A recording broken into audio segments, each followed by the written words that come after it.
Hello बच्चों, मेरा नाम है जयश्री। तो आज हम बात करेंगे एक ऐसे टॉपिक के बारे में जिसको सुनकर सब लोग दंग रह गए हैं। चारों तरफ चर्चा इसी बारे में चल रही है कि अब टेलीग्राम के बाद क्या विकिपीडिया को भी भारत में बैन कर दिया जाएगा। टेलीग्राम को बैन करने की बात तब उठी जब उसके जो संस्थापक है, को फाउंडर है, उनको गिरफ्तार कर लिया गया। लेकिन अब विकिपीडिया का क्या मामला है? विकिपीडिया को बैन करने को लेकर दिल्ली हाई कोर्ट ने खुद कहा है कि हम सरकार से खुद बोलेंगे कि विकिपीडिया को बैन कर दीजिए। यानी कि ये हो सकता है कि आपके हाथ से कुछ दिन बाद विकिपीडिया छूट जाए, यानी कि आप विकिपीडिया को एक्सेस ना कर पाए। क्या मामला है, सारा जो मामला है उसको हम डिटेल में समझेंगे। यहाँ पर आप देख सकते हैं, अब नहीं कर पाएंगे विकिपीडिया पर किसी भी जानकारी को सर्च। क्वेश्चन मार्क लगा है, यानी कि ये सवाल जो है ये सबके मन में उठ रहा है। विकिपीडिया को जब भी आप ओपन करेंगे उसका होम पेज कुछ इस तरीके से आपको दिखता है। हर एक तरह की जो भी तुमको आपको टॉपिक चाहिए वो आपको यहाँ पर मिल जाता है। अलग अलग वेबसाइट्स में आपको जाने की ज़रूरत नहीं पड़ती है। पूरे मामले को ज़रा ध्यान से पढ़िएगा, क्योंकि बहुत सारे स्टूडेंट्स ऐसे हैं जो बहुत सारे टॉपिक्स को लेकर विकिपीडिया पर डिपेंड है। बहुत ही ईजिली सारा कुछ इसमें मिल जाता है। ठीक है, विकिपीडिया ओपन वेबसाइट है, दुनिया भर में कोई भी इसको एडिट करके जानकारी दे सकता है। विकिपीडिया को लेकर ये एक विवादित चीज़ है कि विकिपीडिया पर कहा जाता है कि कोई भी हो, दुनिया का कोई भी पर्सन हो, वो जानकारी को एडिट कर सकता है। मान लो किसी पर्सन की इसमें जानकारी दी हुई है, किसी बहुत पुराने साइंटिस्ट की, किसी लेखक की, किसी भी चीज़ की, किसी जगह की जानकारी दी हुई है। उसको अगर उसके बारे में कोई नया अपडेट आया है तो कोई भी पर्सन जो है उसको यहाँ पर एडिट कर सकता है। ऐसा कहना है कई लोगों का कि ये जो सुविधा है ये विकिपीडिया देता है, जिसकी वजह से कई बार गलत तरीके से भी चीज़ों को एडिट करके इसमें पोस्ट कर दिया जाता है। लेकिन इस चीज़ से बिल्कुल विकिपीडिया इनकार करता है। विकिपीडिया का कहना है कि हम इतना भी एक्सेस लोगों को नहीं देते हैं कि लोग जो है वो इजीली इसको एडिट कर दे। ऐसा नहीं होता है, ऐसा विकिपीडिया का कहना है। ठीक है, अब हम लोग देख लेते हैं अभी का मामला क्या है, अभी क्या हो गया है, बैन क्यों किए जाने की बात उठ रही है। तो देखो, न्यूज़ एजेंसी एएनआई एक न्यूज़ एजेंसी है। मुझे पता है जो बच्चे न्यूज़ देखते हैं उनको इसके बारे में अच्छे से पता होगा। एएनआई न्यूज़ एजेंसी बहुत सारे इंपॉर्टेंट न्यूज़ है, करंट अफेयर्स से रिलेटेड भी बहुत सारे इंपॉर्टेंट खबरें हैं जो एएनआई के थ्रू आपको पता चलती है। ठीक है, तो ये जो न्यूज़ एजेंसी है इसने विकिपीडिया पर मानहानि का केस कर दिया था अभी कुछ टाइम के पहले। इसका कारण क्या था? इसने विकिपीडिया पेज को एडिट करके मौजूदा सरकार का प्रोपेगेंडा टूल बताए जाने पर मानहानि का केस किया था। यानी कि जरा आसान भाषा में अगर मैं समझाऊं तो विकिपीडिया पर एएनआई न्यूज़ एजेंसी ने इसलिए मानहानि का केस किया था क्योंकि विकिपीडिया के इस तरीके से जो मैंने आपको दिखा ना, इस तरीके से आप एएनआई न्यूज़ एजेंसी के बारे में जब विकिपीडिया में ओपन करोगे तो ऐसे खुल जाएगा, सारा डिटेल आ जाएगा।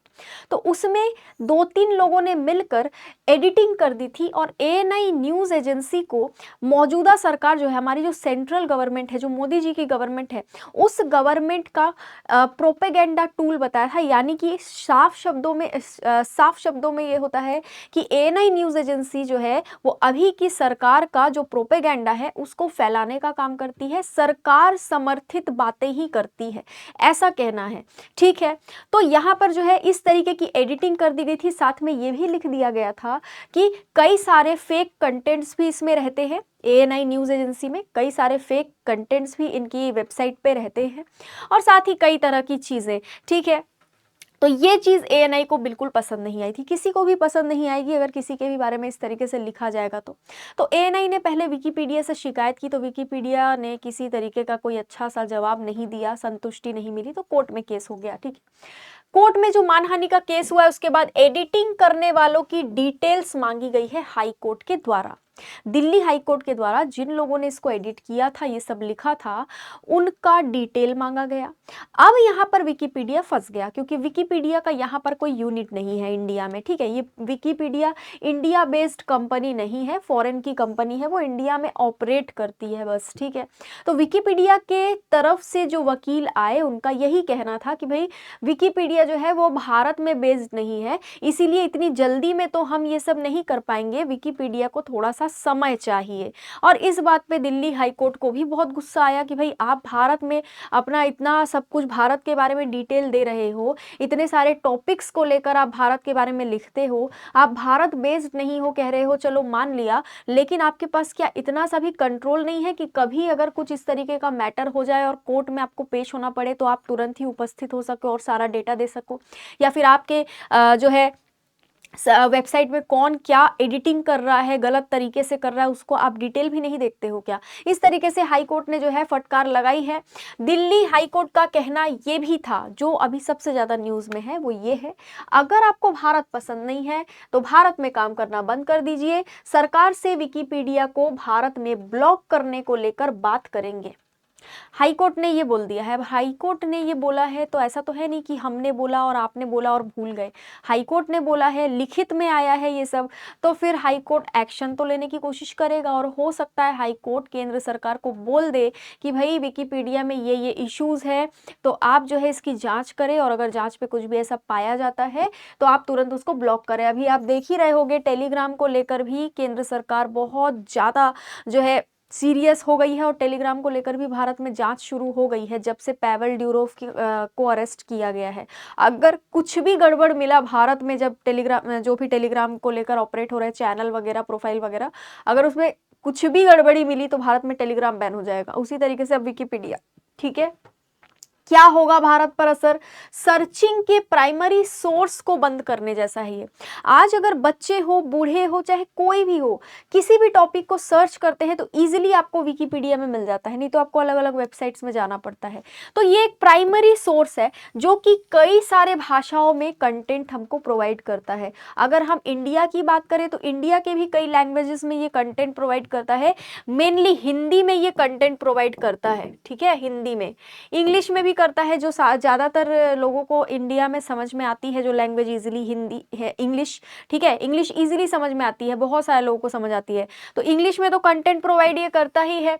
हिंदी में भी कंटेंट प्रोवाइड करता है, और भी भाषाएं हैं जिसमें इजीली यहाँ पे कंटेंट मिल जाता है। किस चीज़ की स्थापना कब हुई, उसका हेडक्वार्टर कहाँ पर है, चेयरमैन कौन है, चेयरमैन जब जब चेंज होते हैं तो इसमें अपडेट भी होता रहता है। अगर ये हट गया या बंद हो गया या बैन हो गया या ब्लॉक हो गया इंडिया में, तो हम इसको एक्सेस नहीं कर पाएंगे, और फिर हमको जो बच्चे सिर्फ विकिपीडिया पर ही डिपेंड है, ये सोचते हैं कि अरे चलो यार कहीं नहीं तो यहाँ तो मिल ही जाएगा, वो बच्चे दिक्कत में आ जाएंगे। लेकिन इसके अलावा हमारे पास और क्या क्या सोर्सेस है? तो एक तो चैट जीपीटी है, ठीक है, चैट जीपीटी जो अभी बहुत चल रहा है, ओपन एआई कंपनी का है ये चैट जीपीटी, एआई मॉडल पर आधारित है। चैट जीपीटी भी अच्छा सोर्स है किसी भी चीज़ को सर्च करने का, लेकिन लोग जो है इस पर उतना भरोसा नहीं कर पाते हैं, ठीक है। वैसे ही गूगल का जेमिनी है, जेमिनी पर भी लोग उतना ज़्यादा भरोसा नहीं करते जितना इस पर करते हैं, क्योंकि लोगों को आदत पड़ चुकी है विकिपीडिया की, है ना। बाकी अगर भारत में ये बैन हो जाता है तो दिक्कत तो सभी को होगी, खास करके स्टूडेंट्स को बहुत ज़्यादा दिक्कत होगी। इसीलिए अब बाकी आगे जो भी अपडेट आएगा उसके बारे में भी हम डिस्कस ज़रूर करेंगे, और अगर ब्लॉक होता है तो उसके बाद भी कई सारी चीज़ें होंगी, नए नए टूल्स आएंगे, नए नए वेबसाइट्स आएंगे। ऐसा नहीं है कि विकिपीडिया गया तो सब खत्म हो गया, ऐसा नहीं होगा। नई नई चीज़ें जो है वो इवॉल्व होती रहती हैं और आगे भी होंगी, तो ज़्यादा टेंशन नहीं लेना है। बस ये न्यूज़ थी, आपको ये बताना है कि विकिपीडिया कंपनी जो है इसका हेडक्वार्टर कहाँ पर है, ठीक है। विकिपीडिया का हेडक्वार्टर बताना है आपको कमेंट बॉक्स में। बाकी आज के लिए इतना ही, थैंक यू सो मच।